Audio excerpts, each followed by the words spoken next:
got 8 members, I believe. Oh, 9 members I missed. Yusef said he would be joining a few minutes late. He has a work obligation. No problem. All right. Okay, so we are recording, so I'll You're welcome good to start. everyone. Thank you.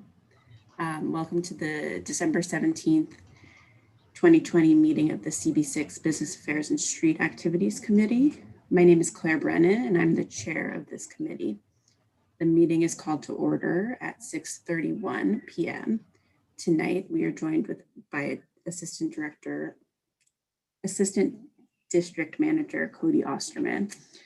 Hi, Cody. Thank you for being here. Members of the public, you can raise any questions or comments that you have through the Q&A feature of Zoom. If there is time following the committee's discussion, we will field questions from the public. No one has come forward to do minutes tonight, so I'm wondering if, Jeannie, you don't mind? Thank you so much. Appreciate that. So Jeannie will be taking the minutes tonight. And now we'll take attendance by roll call. So Cody, if you don't mind. Okay, committee members, I will call your name. Please unmute yourselves. And when your name is called, please say present. Kyle Athide. Is Kyle joined? Matt Bondi. Claire Brennan. I'm here. Dan Devine. Present. Jeannie D'Onofrio. Present. Charles Fernandez. Present. Paige Judge. Yusef said he would be a few minutes late. John Keller. Here. Can you hear me? Yes. Anton Malner. Here. Kevin O'Keefe. Frank Scala. Frank is here. Frank, are you on mute?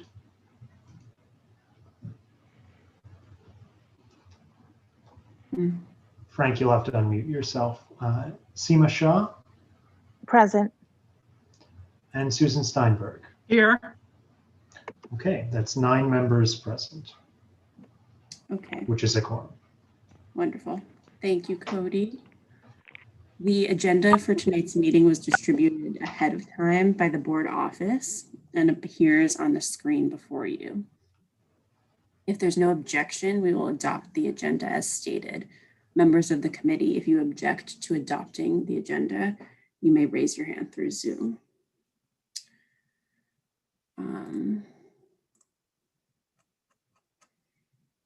Okay, I don't see any hands. So seeing no objections, the agenda for tonight's meeting is adopted. Now on to the minutes. The minutes from the November 19th committee meeting were distributed ahead of time. If there's no objection, we will adopt these 2 sets of minutes as drafted. Oh, it's only 1 set though, sorry. Members of the committee, no, my fault. If you object to adopting these minutes, you may raise your hand through Zoom.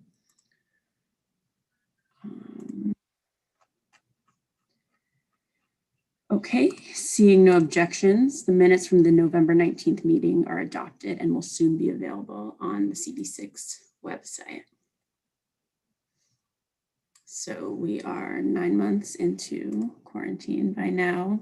So you all should know these rules, but I'm required to repeat them anyway. Number 1, no one may speak until granted the floor. Number 2, committee members, if you have a question about committee business or wish to make a motion, please raise your hand through Zoom.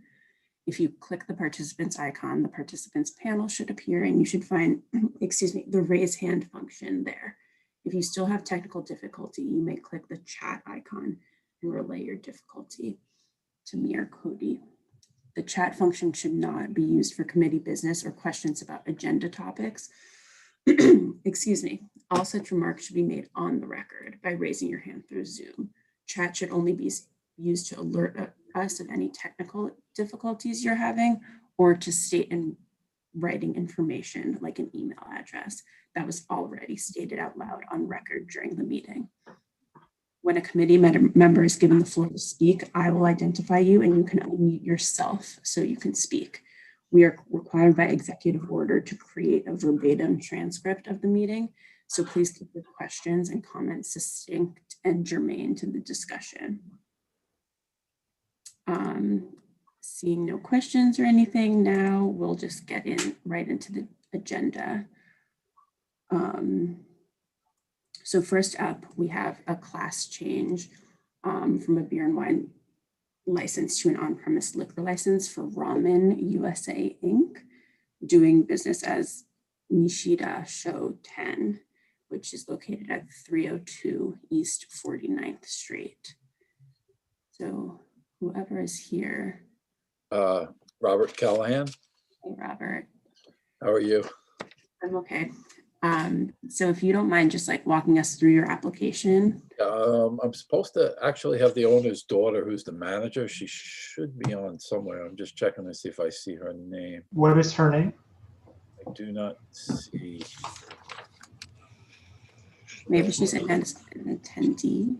Robert, what's her name? You know what? I don't have it with me. With all the stuff going on with the storm, some of my papers weren't delivered to me, but I was told that somebody from the establishment would be on the call with me. She'll probably join us while we're going through it. So anyway, if you click on the participants yeah, screen, you might see them and their attendees and panelists. yeah, I don't see You anybody don't see it? Okay, sorry. from there. Okay. Okay, so anyway, this is Ramen USA Inc. We're at 302 East 49th Street. It's a small Japanese restaurant that's been there since 2014.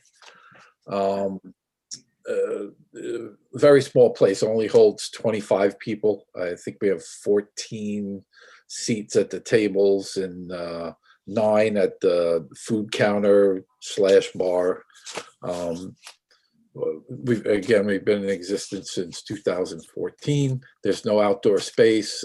There's light background music. We haven't had a complaint from a neighborhood or a 311 complaint since we've been open. So basically, you know, due to the hard times and everything that's going on, we need to upgrade to a full liquor license. It's not going to affect the hours of the restaurant, any operation of the restaurant. It's just, you know, we have to make a little money due to the loss of money. And that's about all, if you have any questions. Okay, thank you. So I see that you all want to be open until 4 a.m. Yeah, we've had those hours since 2016. That has been the case, you're saying? Yes. Yeah, actually, they got the license in 2014, restaurant wine license. They came in front of the committee in 2016 and were granted the 4 a.m. time. Because it's such a small place, it's mostly neighborhood people that are using it, and it's very, very quiet, very tiny. Okay, I'll open it up to the rest of the committee. Does anyone have questions for this establishment? Jeannie has her hand raised. Jeannie? Okay, hi. Just a quick question. So are they open now until 4 a.m. or do they not change the hours because of the restrictions on outdoor dining and what can be done during the pandemic? Are they still, they're not open at 4 a.m. now, are they? No, they can't be. They have to close by Right. 10 right Is now. it 10 or is it Yeah. 10 p.m.? Okay. Yeah. Okay. Does anyone else have any questions? Kyle? Hi, has the establishment had any violations or issues with the community in the past? No.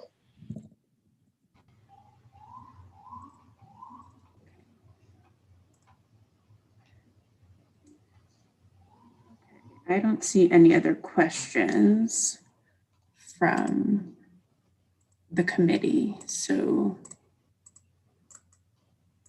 I would make a motion of no objection. Okay. Does anyone Second. second? I second. Oh, well, you should first ask the public if any questions or comments before. Sorry about that. Are there any members of the public who have questions? I'm not seeing any in the chat or any hands raised, but I'll give it another second.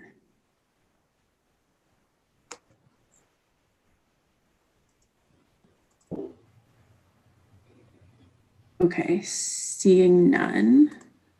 Claire, Yep. is Robert, is Rory the person, the owner that you were Yes. looking for? Yes, that's the owner's daughter. We can. That's a shortened version of her name. Yeah.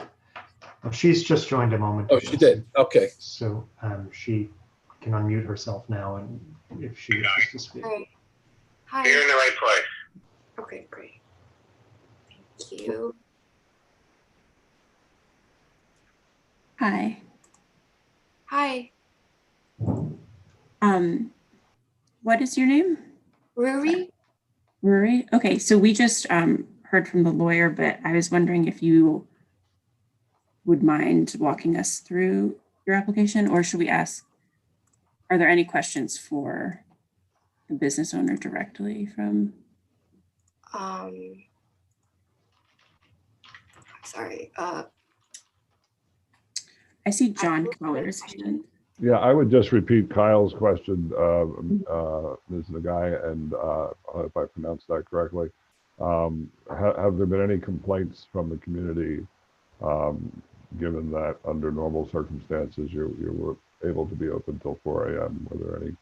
Were there any complaints you received?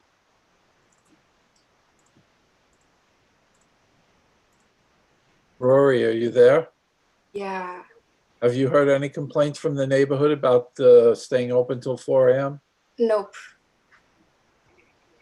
And also just to, Yeah, and we're also not open till 4 a.m. right now, We understand that.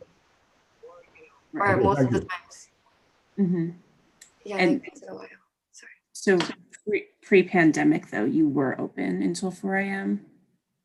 Yes. And during that time, you never had complaints from the community about noise or folks congregating outside of your establishment? Nope. Okay. So last call for any questions, but I don't see any It from. looks like Matt is trying to speak, but he's muted. Oh, sorry, Thank you. Matt. Thank you, Cody. I'm sorry, but I might have missed it. What kind of place is this? It's a Japanese restaurant.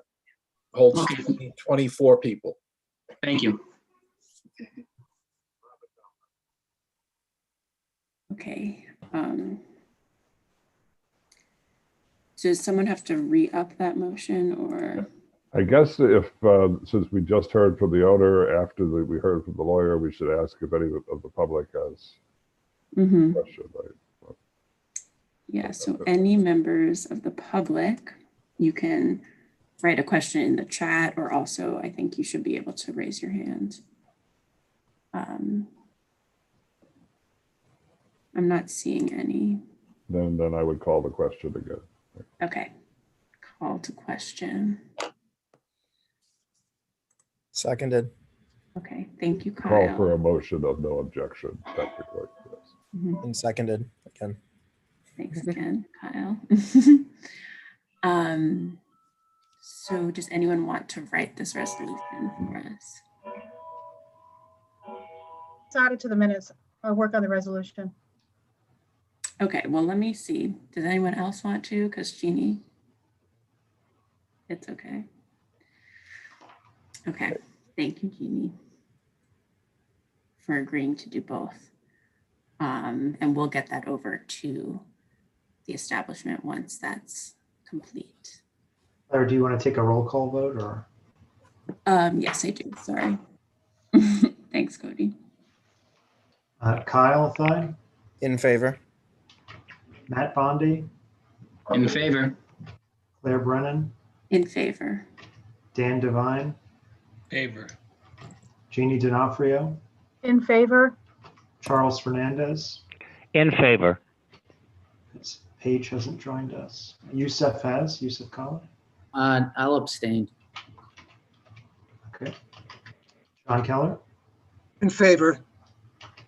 Anton Malner. In favor. Kevin hasn't joined. Frank Are you Scala. hearing me? Yes. Okay. Frank, in favor? Favor. Seema Shah. In favor. Susan Steinberg. In favor. In favor. That's 11 in favor, none against, and 1 abstention. Excellent. Okay. Now that we voted on it, we'll send you the resolution that we wrote once it's done. Thanks for joining us. Thank you very much. I think we lost her again, but I don't That's see okay. her. All right, thank you. Have a great evening, everyone. You too. Take care.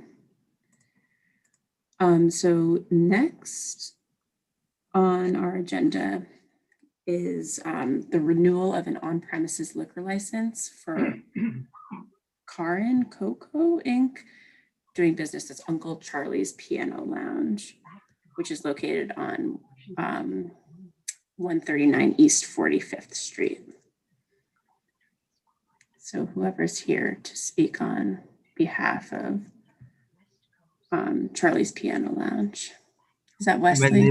My name is Wesley Wu, and I Good to am see the good to see you.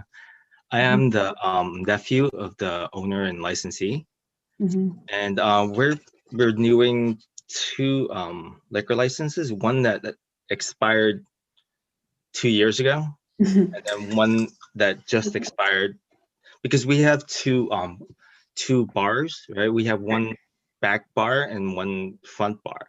Right? So I requested a waiver for the 30-day notice because I was told by the SLA that if I don't get the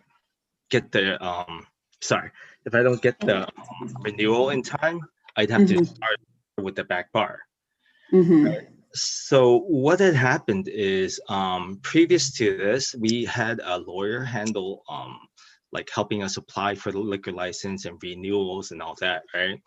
So I joined the bar as management about 3 years ago, and previous to that, another manager handled all the renewals, and then the renewal of advisories would be sent to his address, right? So we never got renewal advisories the last round 2 years ago when we went for renewal. Right. So we contacted the lawyer that helps us handle all the renewals and the applications and everything. And he helped us do it. I remember going to a community board 6 meeting 2 years ago for renewal. And then when they came back, what had happened is only one permit liquor license came back.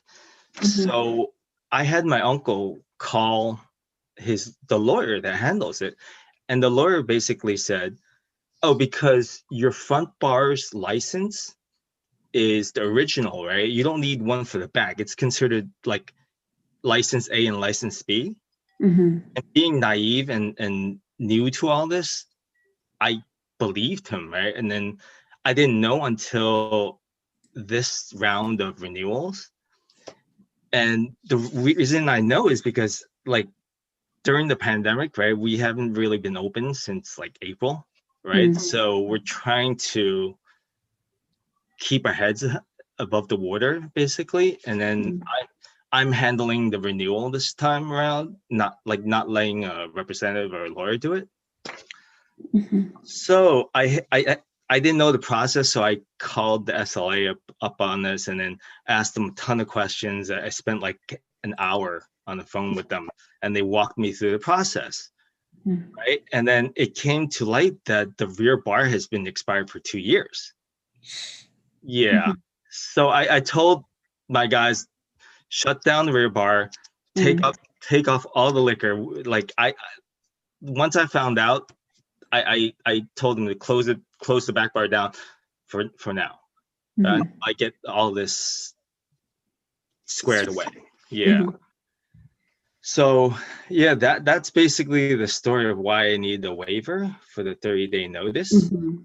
And then I can tell you a little bit about the bar if. Yep. So I'm pretty sure we already gave you the waiver. Yeah. So I think that now we're just here to talk about The renewal itself. Exactly. So I guess it's a renewal for the front bar that's happening.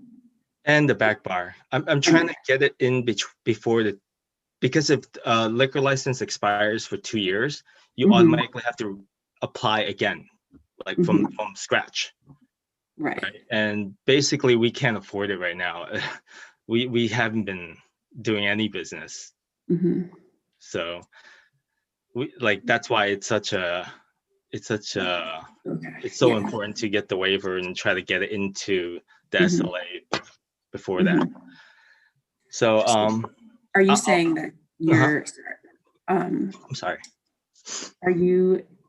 So you're just coming for the front bar right now, and unfortunately the back bar has ceased operation until you can apply for a second license for them? I can renew it still because it's within the 2-year period. Right. I think I'm not quite sure, but I'm hoping I can renew it. But if we'll see where it goes, but yeah. Okay, but for right now, Uncle Charlie's Piano Lounge, that's the front section. Yeah, that's the front. Yes. Okay, so that's what we're renewing at this moment, the front section. But if you don't mind just walking us through the application for Uncle Charlie's Piano Lounge. I'm sorry for the confusion. I only recently joined this committee as the chair, so I'm catching up too, but it is a lot of red tape and very confusing. So apologies to you all that you might have been misguided, but we're here to work with you. So our establishment is about 60 seats capacity, and we have a small outdoor patio area. It's basically on the back of the building, like a roof, not a roof, but the second floor roof portion. And that closes at about 11, right? And we don't serve any food. We're a piano lounge. People, we have live piano player that plays music, plays show tunes and stuff like that. And yeah, that's about it. We've never had any problems with the community, no complaints, no. Our clientele is pretty. It's mostly after work. Yeah, it's happy hour crowd. So yeah. And so I just have a question. You all said that you don't serve food, but you're trying to operate as soon as possible. So what happened is during the pandemic, we've been closed since April. We tried reopening November 16th was the day. So we partnered up with the restaurant downstairs and had a small menu that they would help us prepare. So if anyone ordered anything, we'd call downstairs and get the food, and just so that we could reopen and the guys would have a little bit of income. Right. But ever since Monday and the closure of the indoor dining, we've closed down again, unfortunately. Yeah. I'm sorry to hear that.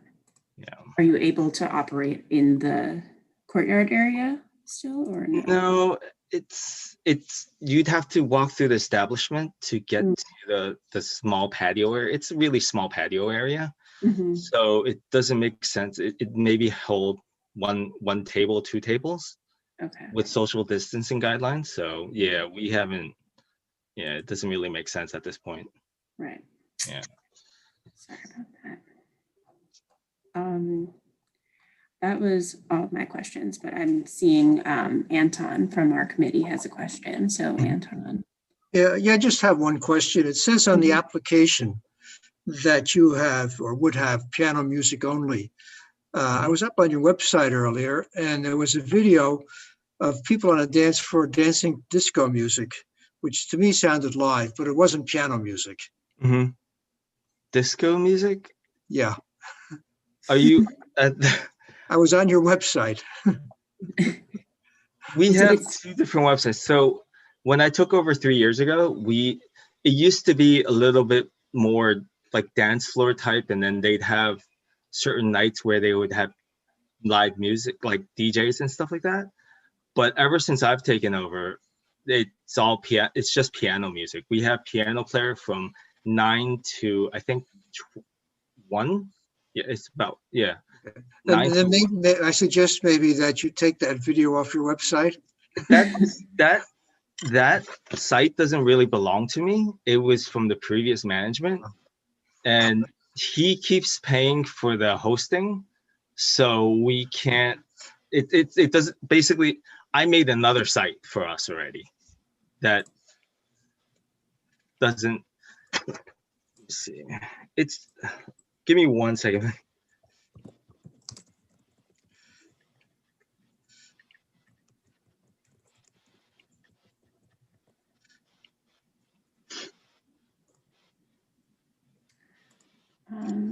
Are you at UncleCharliesNYC.com? I can't tell you right now. I'm off the Okay. website. But listen, so long as you say that, I don't have any issues with that.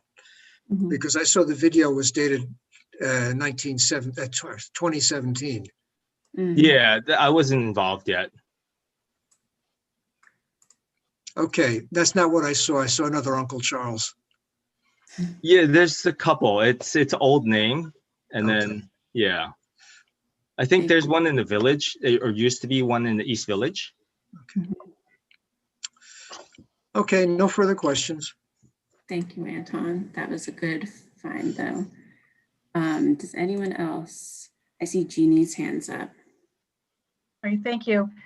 Hi, Wesley. I just have a question. I'm a little confused about the application process. I know de facto you need a renewal on the front bar, but you had said that the back bar license expired because it was beyond the 2-year limit, but then you said it didn't expire. Could you just clarify? Because I see 2 applications that I'm reviewing, but they look identical. So I don't know if it's just a duplicate, or are there 2 separate applications that we're responding to? So it did expire in February 1st of 2019, right? And so I'm trying to put that applications forward so I don't lose the back bar liquor license. So it's basically 2 liquor license renewals.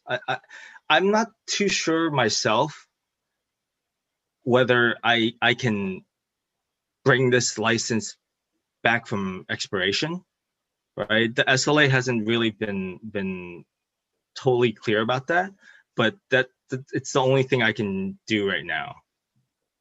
Okay, I don't know if we can. Yeah, Cody, I'm wondering if you have any like clarifying questions, or I was under the impression that this was just the front bar and it was 1 application. So 2 30-day notices came in to us, but they are identical. And if you're saying that there were 2, at one point, 2 active licenses on site, and you're trying to renew both of them, that would make sense for the 2 30-day notices. And is that right, Wesley? The license serial numbers are different on both of them, though. Oh, so then maybe that was an error on my end, and I uploaded the same one twice, which I apologize, because I'm looking at oh no, 1 serial number ends in 347 and 1 ends in 112. 112. So they are different licenses. So you're trying to renew both licenses, which are both on the same premises. Because because some sort of clerical mistake, you rather than having them both on 1 license, at one point you have 2 licenses? So we always had 2 licenses. So what happened is the front bar was the original license. And then when the previous management they wanted to have a back bar for draft beer because it's closer to the walk-in fridge, right? We had to apply again for another, because every bar needs its own license, even if it's the same small establishment. So I'm sorry? Couldn't you have just submitted an alteration to add that second bar to the existing license at the time? I mean, that's not.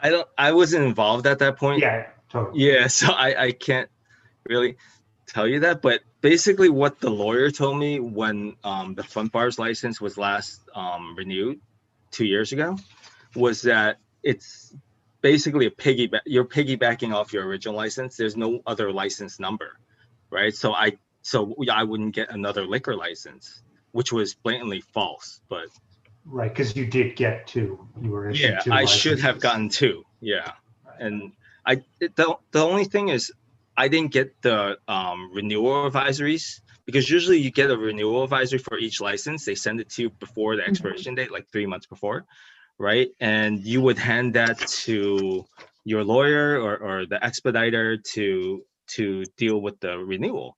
But what happened is they weren't sent to me. They were addressed somewhere else, right? So even just getting this old SLA renewal advisory for the rear bar that expired, right, took about a week of emails to try to get a copy of the old renewal advisory, because it's not under my email either, so they couldn't give it to me. I had to jump through quite a bit of hoops just to get a copy of the renewal advisory. And listen, I'm learning as I'm going, because I don't really, this is the first time I've done a renewal, and you guys have been very helpful, like just advising me on what needs to happen, and the SLA has too. They've been advising me, and yeah. So I'm sharing my screen, right, and the 130-day notice that came in ends, the license number that he's trying to renew ends in 112. And then the other one, the other 30-day notice that was submitted ends in 347. Right. So there are 2 licenses here.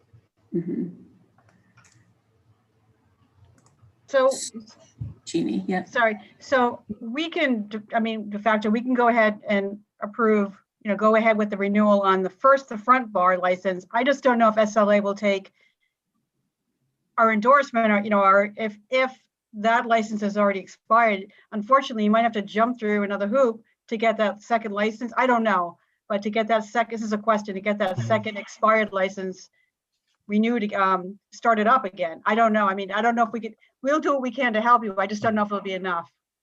Yeah, I understand. What I'm thinking has to happen is I'll have to pay the licensing fee for a soon to be expired new license,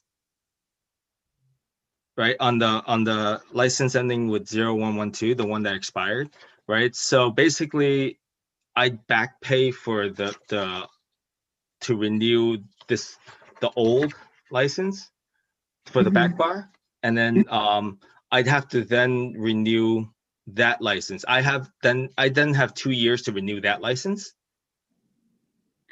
So I think that's what needs to happen right now. Like, I'll have to pay the licensing fee no matter what, because it was a 2-year license that, like, I don't know. I'm just thinking I'll have to pay for the license that is soon to be expiring, and then renew again within 2 years for the back bar to get everything squared away. Okay. But I'll call SLA and make sure that is the process, because they won't give me a new renewal advisory, because I never renewed from the last time. Yeah. So they sent me an old renewal advisory from 2019. Okay. Jeannie, did you want to? Oops, you're muted. Sorry. Okay, sorry. I may be speaking out of order on this one, but this question's maybe for Cody. is we go ahead with this, maybe we can just add something to the resolution that we're aware that the license expired, but we'd like to go forward. Can we do that? Sure. Okay. There's no reason you can't. Okay, perfect. So would that would be us combining both into one resolution, essentially? Is that what we're? I hope we can do that. I hope so too. Given that they're the same establishment, they're going to, this resolution is going to the same entity, the SLA, that, one document should be fine. I agree. Great. Susan has her hand raised, Claire. Oh, yep. Susan. I just want to make a motion of no objection to the renewal of both licenses. Thank you, Susan. Second. I agree with Susan. Jeannie seconds. We have to ask questions from the public. Oh, I didn't see any, but let me just double check.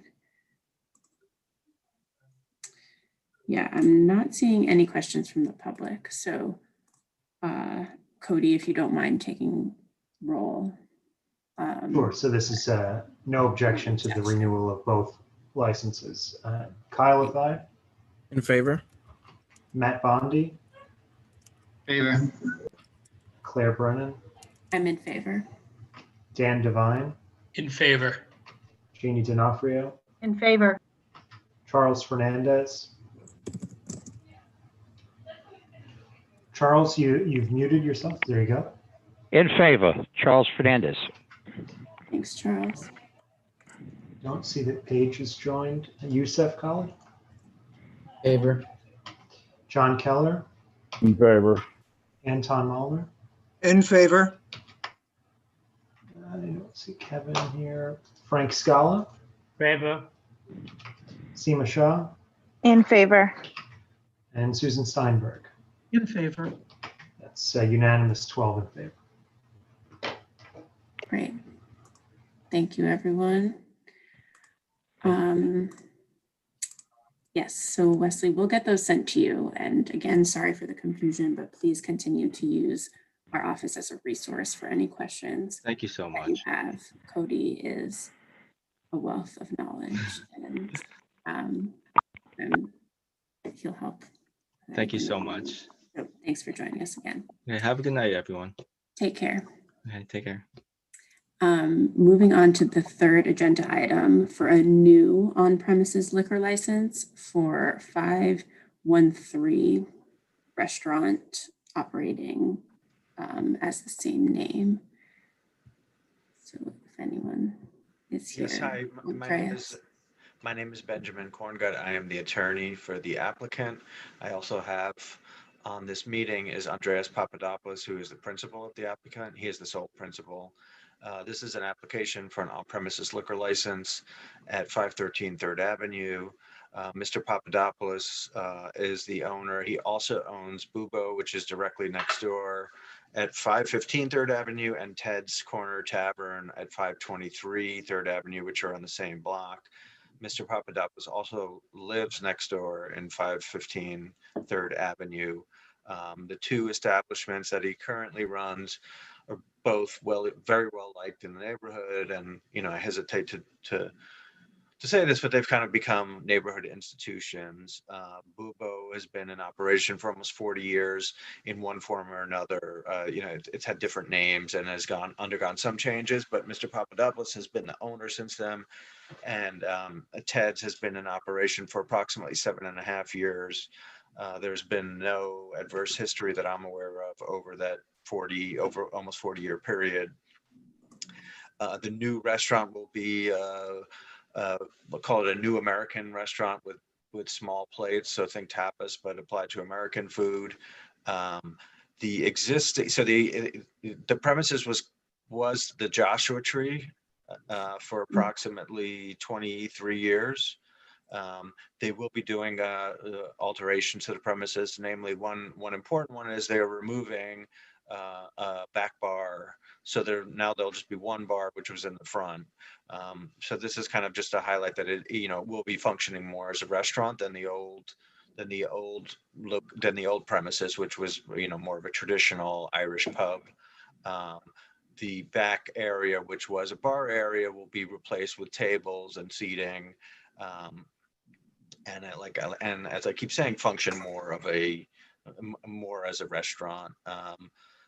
We would encourage you to look at the Yelp and Google reviews for the other establishments, Bubo and Ted's Corner Tavern, just to see what kind of establishment it is. That he tends to run this place with the same degree of care and skill as he does those places, and hopefully this can become a neighborhood institution as well. And if you have any other questions, we'd be happy to answer them. Great, thanks, Benjamin. I'm wondering if Andreas has anything to add. That was pretty comprehensive, but if you want to just give a little background or your 2 cents. I just want to confirm or repeat that I've been living in the neighborhood for the last 40 years. We have never had any complaints, no issues with the neighborhood, no issues with the police. We run very quiet establishments. I believe this new establishment will be an asset to the community. I'm present all the time. I live on the block. I'm not someone that lives far away, that doesn't care.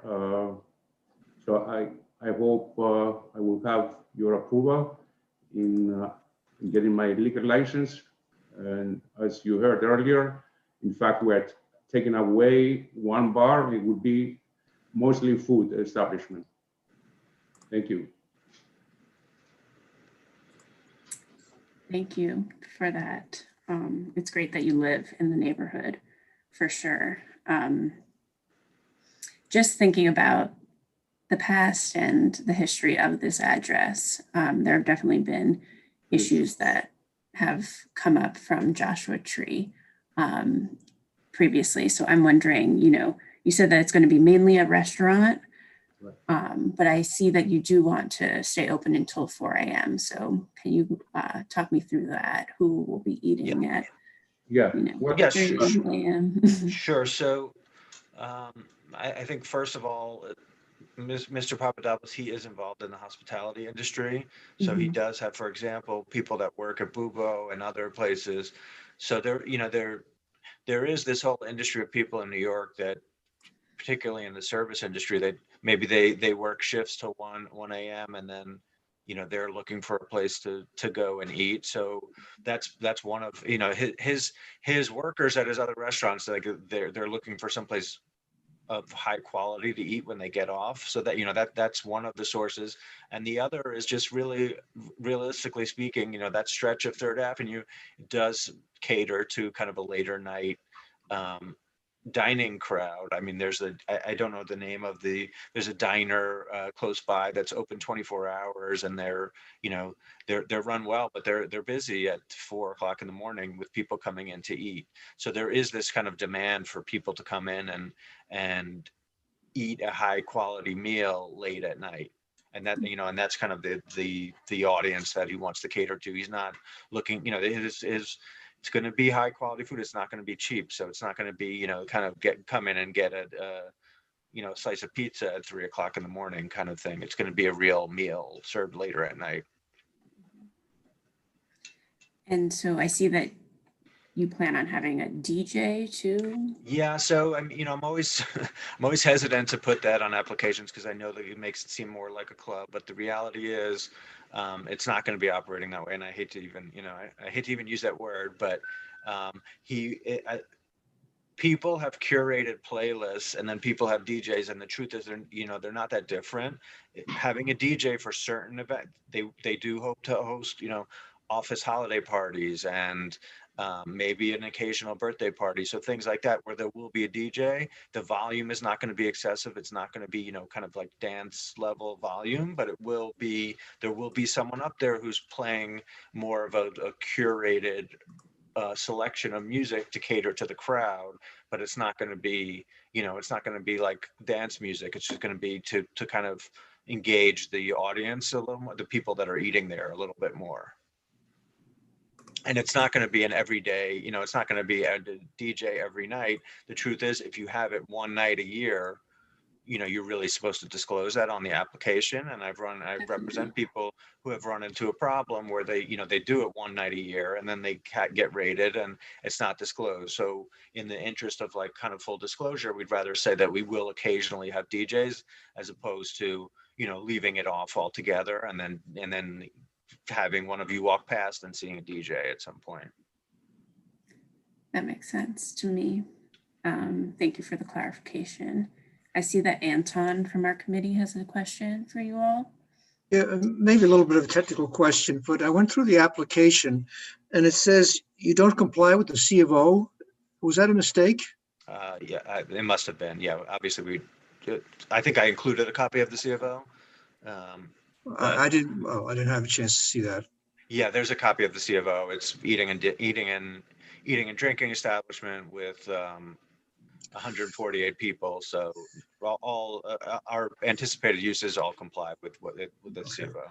And you mentioned an outdoor space, but you didn't define it. Well, I mean, I'm kind of struggling as a lawyer that does this with how to deal with the open restaurants program. The SLA hasn't really given us guidance, so as of now we're not going to apply for a sidewalk cafe permit.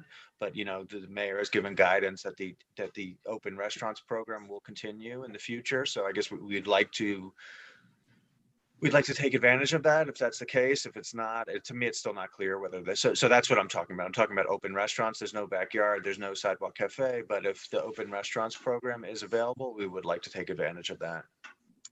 Well, thank you. No more questions. Thank you, Anton. I see a question from Kyle. Excuse me. Yeah, I just wanted to get more clarification on the concept and I guess environment of the restaurant. I thought it was really eloquent the way you described the DJ, because I think a lot of clubs could be described in the same way, where there's a DJ to engage the audience.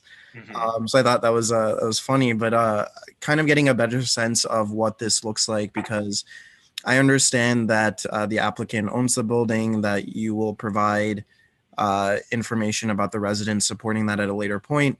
But as Claire mentioned, the establishment, and this is no fault of your own, but this is something that obviously the committee and the neighborhood has historical, connection to that location, that it wasn't just the buildings nearby, but just really, for all of the residents in the neighborhood in that area were impacted by the crowds, by the noise, the sanitation that took place afterwards. So we do want more details about what, specifically this type of establishment is. I've been to other establishments like the one you're proposing, but never had a, DJ there playing music like that in that way. So if you could provide more clarity about what exactly the vibe of this proposal is, I'd feel a lot more comfortable with it. Sure. Have you ever been? I'm not sure if you've ever been to Bubo, which is right next door. I've not been to Bubo. Okay. I'm just trying. Andreas, do you have any like insight into exactly how it's going to be run? Well, if you were to look at the website of Bubo and Ted's Corner Tavern, I'm proud to say that they're two of the nicest establishments in Mary Hill. And I invite you all to look at the place. Again, look at my gray hair. I'm not the type of person that likes loud music. It's going to be a quiet establishment. You can show that. Can you see it now?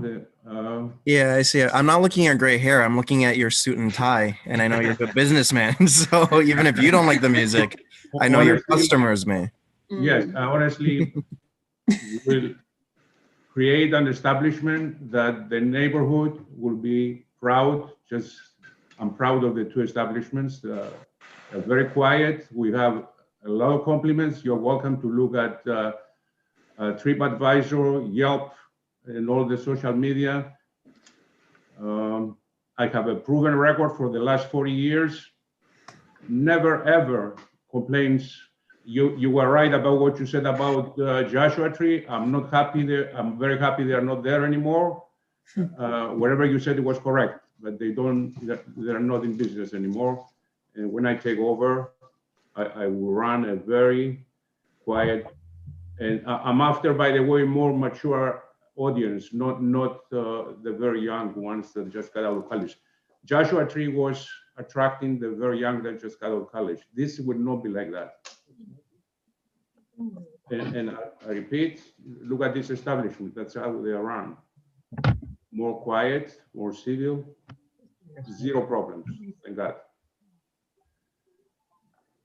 And just to answer the DJ question a little bit more, but I think that the volume is important. You know, it is going to be kind of, people are going to be eating, right? So they're going to be having conversations. So it's going to be more of that background level of music. Yeah, It's it won't really be just, loud. It just creates a pleasant environment. Music creates a pleasant environment. So this will be a sit-down restaurant? Yes. All right. And what is the occupancy that you expect? I believe it's 148. 148 is what's on the C of O. Just to confirm, there were 2 bars before there. We're taking one away just to show you that I'm not looking for that kind of business, meaning bar business, mostly sit-down establishment. Yeah, so I'm looking at the application. It's going to be 78 seats at tables. Yeah, about that. Which is under the the 1/4, and then there'll be 14 bar seats. You add in the employees, about 12, 13 employees. And then you start to creep towards that 148 number. So there's. Thank you. Thank you. Thanks, Kyle. Dan Devine, I see you have your hand up. Yeah, just a quick question. I understand that it's mostly going to be sit down. There's going to be a DJ, but is there going to be like a space for dancing or No dance floor. It's only I do not want that. Furthermore, you need a cabaret license for that, and the insurance. God forbid there is not. I never have dancing in my establishment. I do not allow it. Okay, that's a good question. Thanks, Dan. There, Anton has his hand raised. Or is that from earlier? Hi, Anton. I think that was the previous question, right? And, are there any other questions? And I'll look through. I'm not seeing any from the public right now, or anything from our committee. I'll just say, I think that you all presented a compelling presentation, and I would just ask that you all remain in communication with us as you operate, and we would hope that you would respond should there be, hopefully not, but any issues with the establishment. I see Susan actually had a question, so. Not a question, motion of no objection. Okay, thank you, Susan, for that too. Seconded. And Kyle seconded that. Okay, if we could go through and take roll on that. Okay, Kyle Thud. In favor. Yes. Claire Brennan. In favor. Dan Devine. In favor. Jeannie D'Onofrio. In favor. Charles Fernandez. In favor. Youssef Khalid. In favor. John Keller. In favor. Anton Mahler. In favor. Kevin O'Keefe. In favor. Frank Scala. In favor. Seema Shah. In favor. Susan Steinberg. In favor. 13 in favor. It's a unanimous vote. Okay. Thank you very much. Thank you very much. Thank you. Thank you for joining us and answering our questions. And again, we'll be in touch. Welcome to visit. Anything. Yeah, it looks like a lovely establishment. So hopefully we'll get there. Thanks again. And the board office will be in touch with the resolution. for you all. Okay. Thank you. Thanks. The next item on our agenda is just meant to be kind of an open discussion on the status of outdoor dining in general. As we all know, indoor dining was shut down on Monday. And then we had this massive snowstorm yesterday. So a lot is in flux. And I think that the city is racing to catch up and support businesses. But I wanted to kind of just, I'm wondering if any of you were able, I mean, we all walk around the neighborhood, but had any like observations that you wanted to share of particular corridors where there might be a bunch of restaurants operating outdoors, and what you've seen and anything to report. This is kind of just an open discussion and we don't have to take a lot of time on it either, but I just think it might be helpful to compare some notes and see what people are witnessing, and maybe there's an action to be taken. Jeannie, you can get us started. Okay, hi again. I just want to say that all of this, I mean, the money just can't come soon enough. I think that's the only thing that will save the 30 to 50% restaurants that could potentially close because of the pandemic. If they don't get economic relief, I don't know how much longer many of these restaurants can last. You know, with the vaccine in the works, we're probably looking 6 to 8 months out before we see New York City as a safe place to socialize and dine again. I know they're pretty close, if they haven't already passed the bill in Congress. I think it's like 800 or 900 billion. I don't know if the Restaurant Act is part of that bill to save the smaller restaurants, but I think it's all going to come down to some economic support, either from New York, from the state, or from the federal government. But it's going to be really tough for them. I'm actually seeing, when I walk between my office and 50th and Madison to Stuyvesant Town, 16th and 1st, every week I see more and more restaurants close down. You know, a snowstorm can be devastating. New York City just closed the rest. They did close the restaurants yesterday because of the winds. They're open again today, but it takes a lot, and it's freezing out there. So I don't know. I mean, for restaurant owners, it's a really tough time. Completely agree. Thank you. I see Kyle's hands up. Yeah, I was just gonna say too, to provide some context too, that could you know, help with the discussion too, is that I shared this with the executive committee last night, but I'll be co-hosting a town hall with CB3 in January on, it's basically a policy discussion on open streets, outdoor dining. At the district right below us, they've faced a lot more technical issues, a lot more disruptive issues than we have. As a whole, we haven't really received complaints about outdoor dining being disruptive to our community.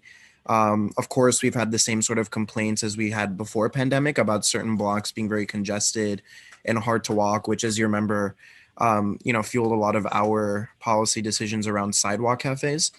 So that was actually, you know, a really great sort of conversation to have as outdoor dining started to come out, because a lot of the same issues persisted. So if people have comments about, you know, how exactly it's been implemented, because I agree with Jeannie, this issue is like multifaceted, right? There is the issue of, even if tomorrow they said we are back to normal, everything is open up, go back to work, go back to school, everyone can go eat inside, everyone has a vaccine, how many people would actually be comfortable doing that? And that's another part of the conversation that's hard to have, because that means, you know, what is the solution to this? Because if it's not outdoor dining, doesn't necessarily mean it's indoor dining, because people just might not show up in the numbers anyway to provide them with that economic stimulus. So those are questions, you know, that we have to think about that are sort of macro, but just, you know, observation on my end in terms of the actual policy of outdoor dining is one of the things that I've noticed that I found kind of not like humorously funny, but just odd. And I'm like, oh, that's interesting, is that a lot of the establishments have essentially created indoor dining, but just put it outside. So it's basically enclosed, not that much ventilation, but for some reason, psychologically, people feel that it's more comfortable when they're outside, but it's still an enclosed space. So that's something that I don't know if it's affecting anything in terms of public health, in terms of pandemic. I did see that article that has been sort of floating around on social media about how quickly people can get infected by the virus when it's indoor dining. I think it was something from Belgium or something like that. I forget where it was.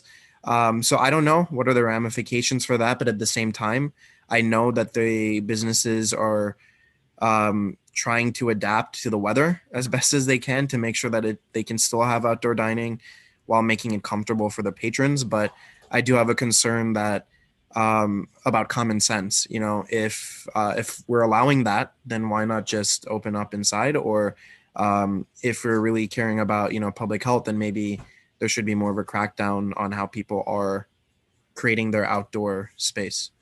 So that's just my initial observations. I can't speak to a specific establishment in the district, but that's just kind of like what I've observed on the whole. Yeah. Thanks, Kyle.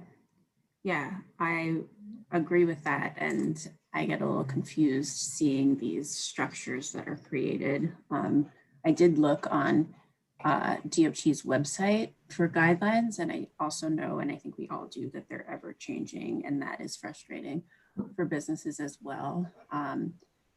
But I guess this actually is a state guideline, but it says New York State outdoor dining guidelines permit installing a temporary or fixed cover, awning or roof or tent, which would make it kind of seem more indoors.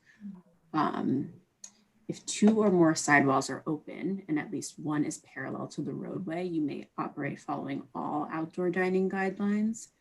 But once you have 3 sidewalls on it, they actually are classifying that as an indoor dining establishment, which needs to be capped at 25% capacity.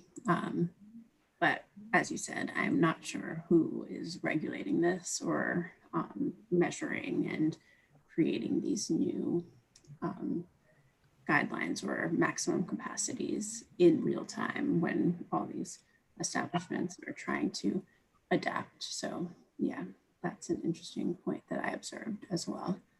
I see Dan has his hand up as well. Yeah, Claire, just quickly asking a question about what you just said. I've read about the 2 sides needing to be opened, but are you saying that based on the guidelines, indoor dining is now closed, but if you can have an outdoor establishment if it's completely enclosed, but it's at 25% of capacity? You know, I'm not that's what it sounds like to me, and I definitely don't make these rules, but that is confusing. And I think that maybe those establishment or those rules were written before indoor dining closed again, which was just this week, but that's a good question.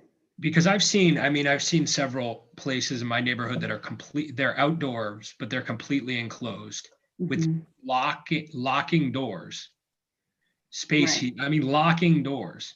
So when I think about this, even just trying to hold back my anger about the institutional stupidity of our political class and people setting guidelines around this, how insanely inane this is, and how it appears to be simply a group of people who feel more like they want to feel like they're doing something than actually giving the least bit of attention to small business owners, to consumers, and to individual choice. And frankly, the way that these edicts have been handed down is just insanely appalling. But when I take a little bit of a step back, I think fundamentally, having been on this committee for a number of years, I think about how, I heard at the beginning of COVID that when the phrase that when there's crisis, there's evolution. And I think, a little bit to Kyle's point, I think that this gives us an amazing opportunity to take a step back and to think about maybe some of our longer held beliefs about how we think about BASA, how we think about street space, bike lanes, outdoor space, what is cities, what's for consumers, what's for people walking down the street, and kind of reimagine the city. So for instance, something that comes to my mind immediately, and I'm thinking that maybe over past years, I've been incorrectly approaching this as new applicants will come for outdoor dining, is we've been really concerned in the past about quote unquote problem areas. So places that you can't walk down the street, or if somebody has, difficulty with a stroller or whatever it may be. So we've tried to limit the amount of contiguous businesses that have basically a lot of outdoor space.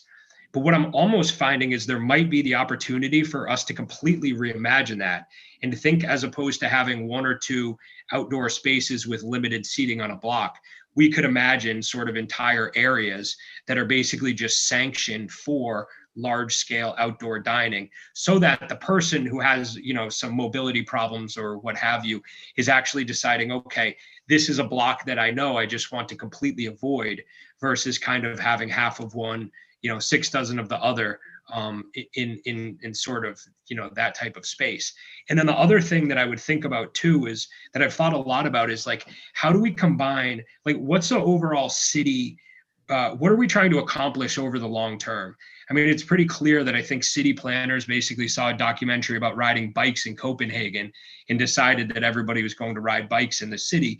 But there doesn't seem to be a lot of like cross dialogue between, say, committees like ours, and then, bike lanes and outdoor spaces, or even reimagining long-held ideas like the ability to grab an alcoholic drink from an establishment and go. So, I mean, I'm raising more questions than I have answers to, but I think this is like an awesome opportunity for us to really kind of reimagine how we want to see the city and make it into a much more livable place for everyone in the future.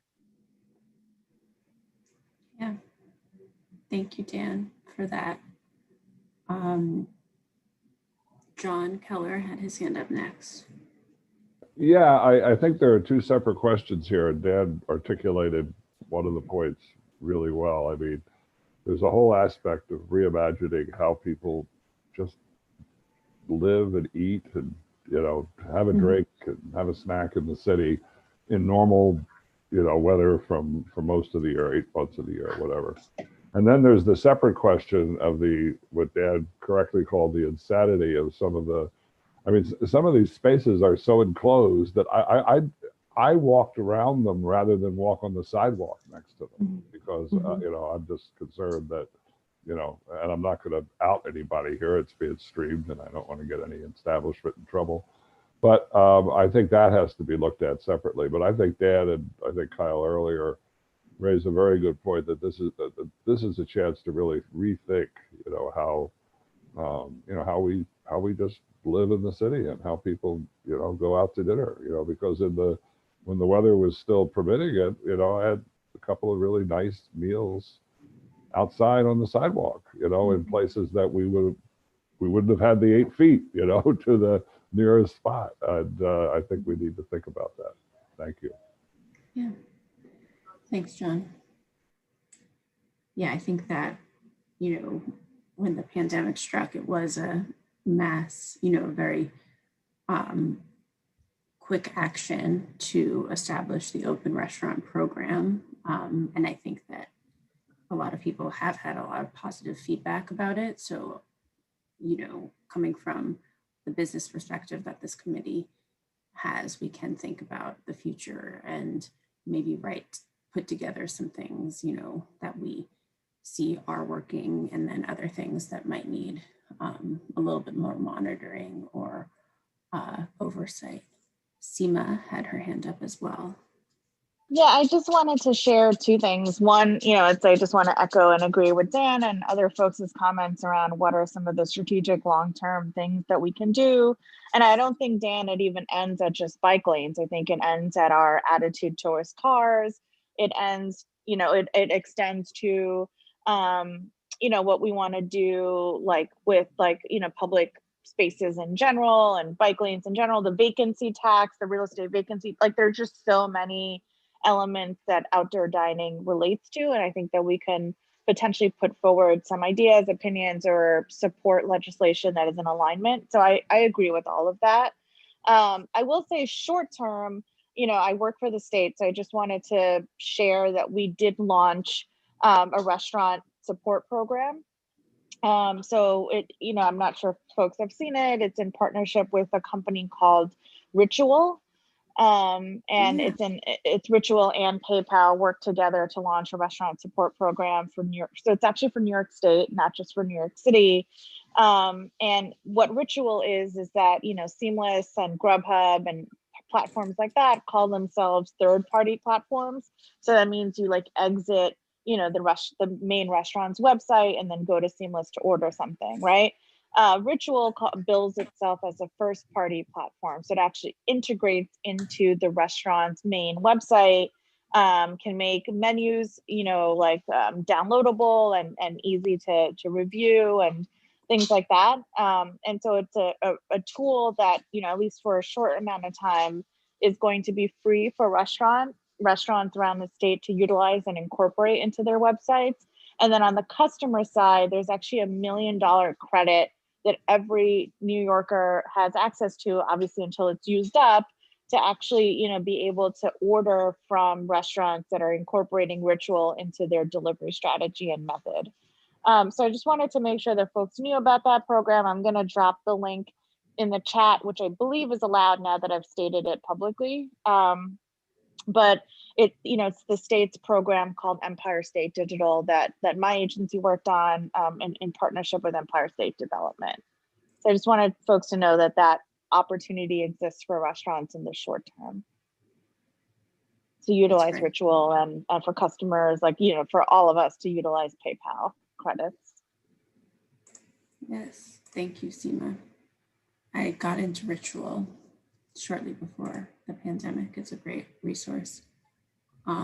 Kyle also shared with me offline the New York Forward Small Business Lease Assistant Program that the state has established to support services for small businesses to renegotiate their lease and avoid eviction. So I can add this to the chat also, but it's going to be added to the website. And I think, Seema, what you brought up, we can also put on our page as well for folks.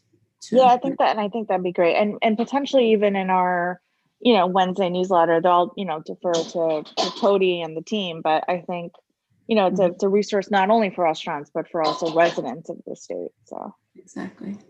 Mm-hmm. Thank you. So if you don't mind sending that afterwards to me and Cody, that would be really helpful. I think I dropped it in the chat. Did you guys see that? And I can shoot it in an email too, if that's helpful. No problem. Oh yeah, I'm seeing that. Okay, thank you. Yeah, I'm not seeing any other hands, but maybe Kyle, did you have anything else to add about the lease assistance partnership? No, I thought you described it really well. It's just an additional resource that businesses can use, because part of this at the same time is the reason why they need to generate some money is because of their leases, right? So if there's some relief in that as well, that's great. And then, one of the other things that we had actually passed as a committee several years ago was, which we discussed earlier this year as well, when a lot of the electeds were putting their economic plans together to support small businesses, was commercial rent control. So that could be something to kind of revisit and maybe adapt to the needs that are going now, because now is actually a time to really push on that. But yeah, that's all my observations on my end. Mm-hmm. Claire, did either you or Kyle want to mention the co-sponsored town hall on open dining that we're doing with CB3? Oh yeah, so I mentioned that at the top of my comments that I'd be doing that. So again, apparently CB3 is facing a lot more specific issues and disruptions in their community from outdoor dining. As many of you know, CB3, I believe I read this somewhere, has the highest concentration of liquor licenses in the world. If you think about the Lower East Side now, you can kind of be like, oh yeah, that's true. Every time I wander into the Lower East Side, I bump into a bar or a restaurant. So they faced a lot of issues in terms of space, in terms of disrupt, even noise, sanitation, things like that. We haven't really seen that. I think that's partly because we have really good operators in our neighborhood. We've been a very supportive community board as well. And obviously we, put this out with the input of businesses with Claire's former committee, the transportation committee. So we were very engaged in making sure that this is representative, not just of protecting pedestrian space, but also very inclusive of small businesses and workers as well. So we haven't seen those same issues, just kind of like what we've heard here, the enclosures and that, things of that nature, more policy oriented rather than incidences. But I do encourage, I'm going to be working with Claire offline to make sure that, our concerns are really represented at that town hall. But I do encourage everybody else to attend as well. It's on January 12th, which is a Tuesday. It's right before our full board on the 13th. So I do encourage everybody to attend. It'll be done virtually. It will be more representative of CB3's issues, just because in our conversations, again, we haven't had whole issues, but it's also not meant to be a public hearing or a time to really complain about individual cases. It's more of a policy discussion, in greater in depth about, where are we, what has been working well, what has not been working well. And I believe CB3 is taking the lead in inviting the stakeholders. So we do have Council Member Rivera confirmed, as well as representatives from DOT, to talk to us about that. So it should be good. And as more information comes, I'll be sure to, connect with Claire about it and pull her into those conversations as well. So, yeah. Yeah, thank you, Kyle and Cody, both of you. That should be interesting. Yeah, I guess I really wasn't, I think there's a lot that can be done, obviously. And again, being new to the board, I don't really know what you all have, been working on in the past besides the brief conversations and of course seeing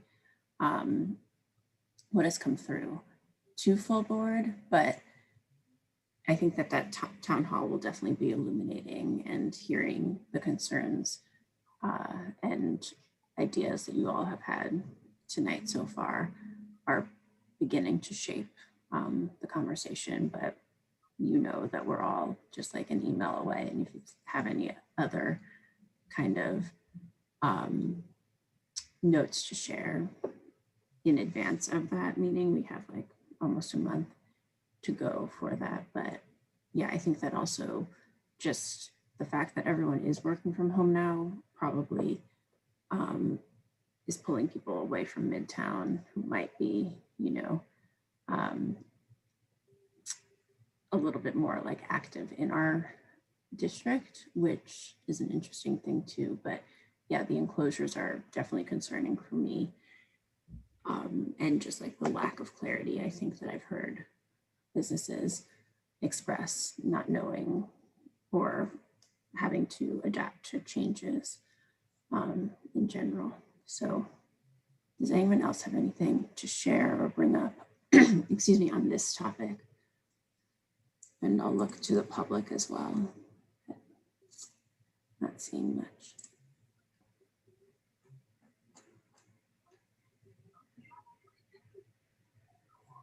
Okay.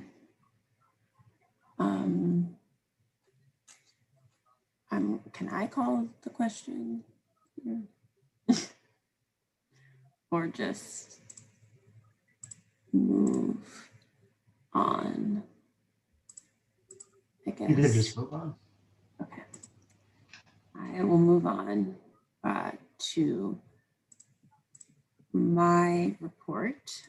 Pretty short. I don't have much, but I do know that you all had brought up of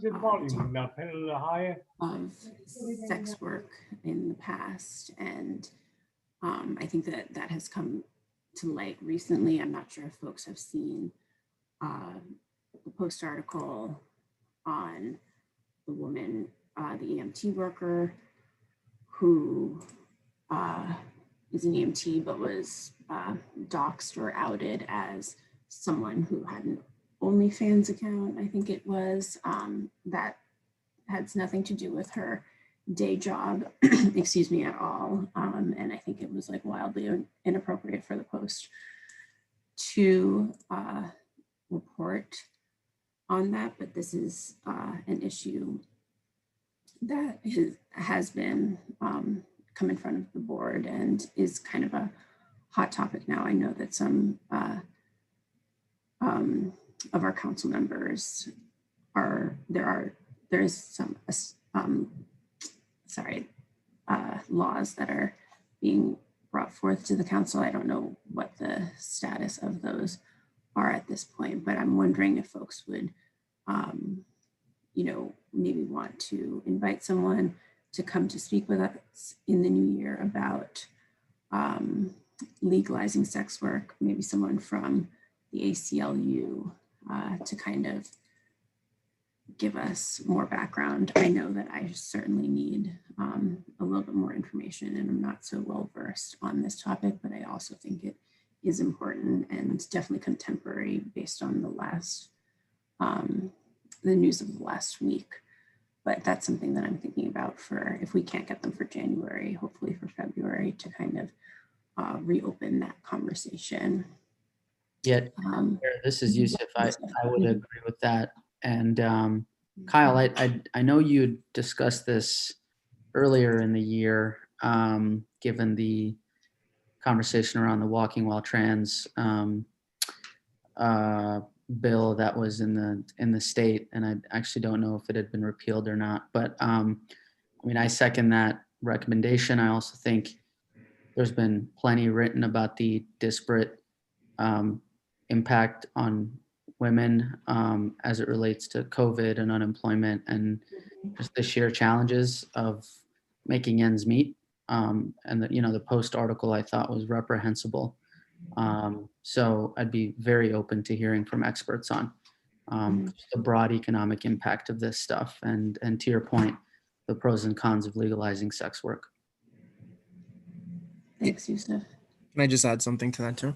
Thank you. So yeah, as most of you remember, I brought this up several months ago. It was actually even within the context of everything shutting down during pandemic, because as everyone remembers, this was an industry that was obviously hurt by that. If you have to social distance, you can't conduct sex work.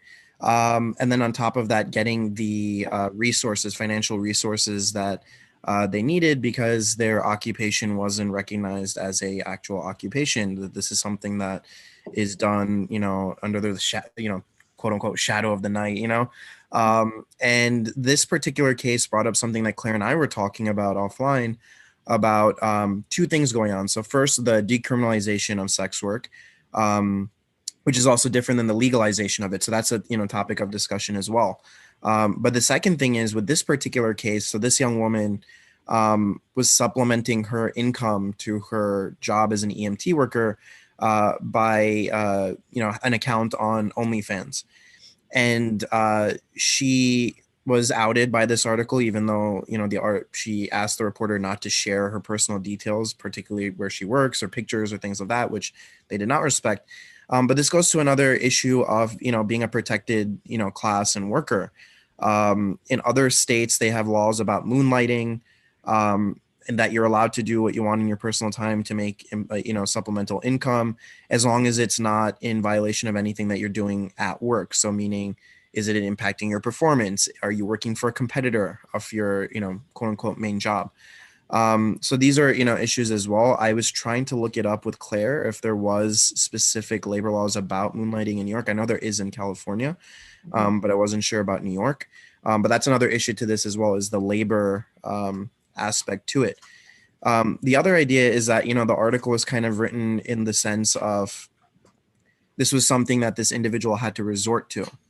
That this was something that was so, like, the occupation itself was so reprehensible that had everything gone right, they wouldn't have to do this. But there is a lot of people who choose to do this, and that this is not a resort to them, or sort of like life has gone wrong for them. This is just what they choose to do. And so there are social stigmas around this. There are obviously cultural stigmas around this, but it is something that has existed since the beginning of time, right? They always say it's, it's one of the oldest professions. So this is something, for us to take into consideration too, that, there needs to be a lot more education about it. And, I know there was a lot of, there's a lot of socially conservative views out there about, what type of topics should be discussed, but this is something that exists. There is no information for us as it relates to our specific district, which is another important thing as well.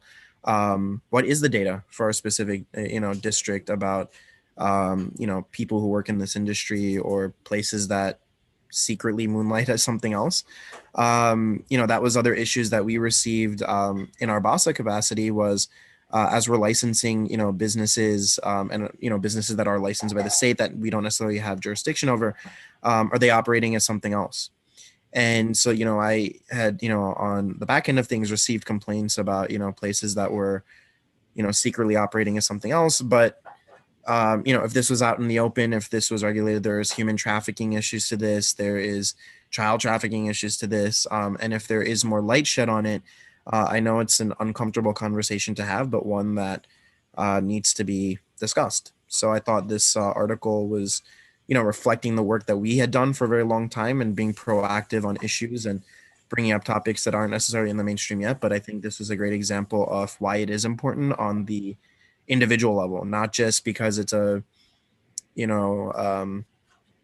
topic that, we're bringing up for the sake of bringing, but that this actually impacts a lot of people, and particularly, people of the younger generation who are impacted by the pandemic. This is, an option that they're looking at for income and for making money. And so we want to make sure that they're protected, that if they choose to go into the, so-called corporate world or 9-to-5 world, that this is not something that's held against them or that they can get fired for or not hired for. And so I think that's the angle that can be discussed as well, aside from the human rights aspect to it and just removing the stigma of it. Yeah, thanks, Kyle. I see Seema has her hand up. Yeah, I just wanted to comment and add, I raised my hand before Kyle made his last point, which is, focused around data collection. So I want to make 2 points. One is that before we decide what we want to do in this space, I'd love to see what the data represents and shows for our district, because I want us to kind of make sure that we're understanding what the impact is, and then like what are kind of our tools at our disposal to do something about it. So I think, obviously, I think the New York Post article was reprehensible, but frankly, it was just stupid. It was just bad journalism, which is like what I expect from the Post. So moving on, I don't even want to comment on it. It was just so dumb. But so the first point I want to make is around data, and then using data as like a kind of guide for us to determine what we want to do. But and then the reason I say that is early in my professional career, I worked at an organization that did a lot of work with sex workers. And I did a lot of work with law enforcement, specifically law enforcement education and then consumer education. I did it in the context of India, so not in New York, not in the US, but the principles around, I think, building a campaign could be similar. So I have interest and experience in this space, so happy to talk about that at some point. But I do want to just kind of pick up on Yusuf's comment around how the pandemic has affected women. I do want to, make sure that we, in my opinion, divorce the kind of deep, whatever learning that we're doing in the sex work space, and then keep that separate from the work that's happening for women in the professional environment during the pandemic, because those are actually different, different consequences and different reasons that those things are happening. I mean, yes, loss of economic mobility is at the heart of both potential issues, but sociologically, what's happening to women in the workplace in the pandemic is different than what's happening to women in sex work because of the pandemic. And I want to make sure that we keep those conversations on separate tracks. That's important. Thanks, Seema. And I'll definitely be reaching out to you to continue the discussion. And it's great to know that you have a background on this, even if it's not in New York. I think that you'll be helpful to the conversation. So thank you. Let me see if there's any other questions. Sorry. John Keller. Yep.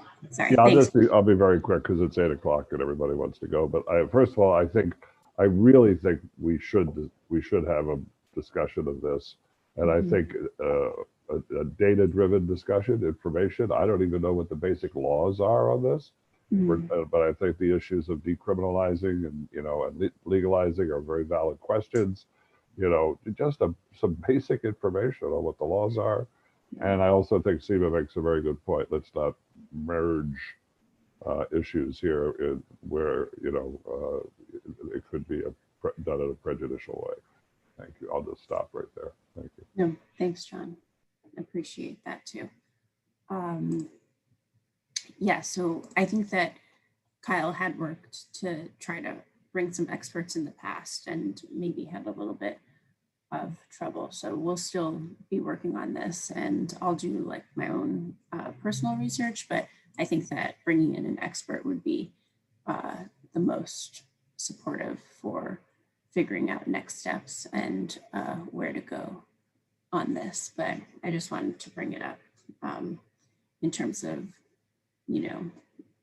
rehashing old business as new business. I don't really know, but something that I'm interested in pursuing, and it's good to hear that the rest of the committee is as well. So does anyone else have any old or new business that they want to bring up or share?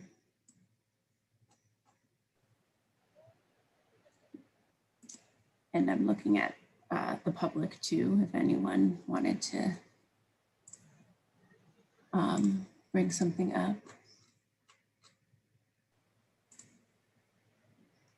Okay, well, seeing none.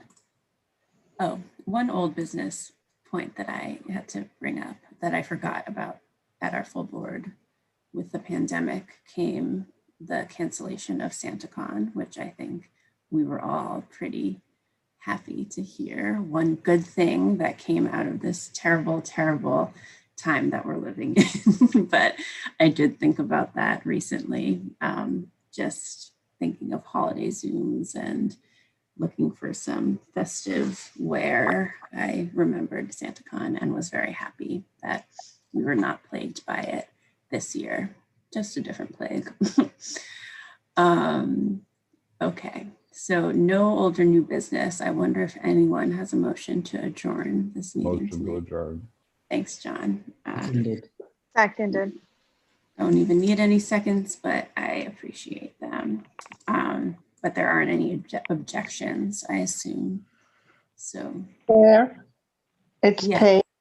Hey, Paige. I had trouble. I even spoke to Cody. I thought I wasn't even going to make this meeting. I had never had this before, but I kept getting an error message when I tried to get onto the meeting. I'm sorry to hear that. So I've been here since about since 7:15. Yep, that's great. Yeah, sorry that you were having some issues, but it's good to hear that you're here, and we'll mark that in the attendance. And I wish everybody a Merry Christmas if they celebrate the holiday. If not, have a great day. Yes, I concur and second those wishes. Anything that you all celebrate, and here's to hoping for a much different 2021. Yes. See you in 2021. And we'll see you all then too. Seeing no further business, I'm going to adjourn this meeting at 8:04. And again, thank you all for being on this committee, on the board, and all of your work that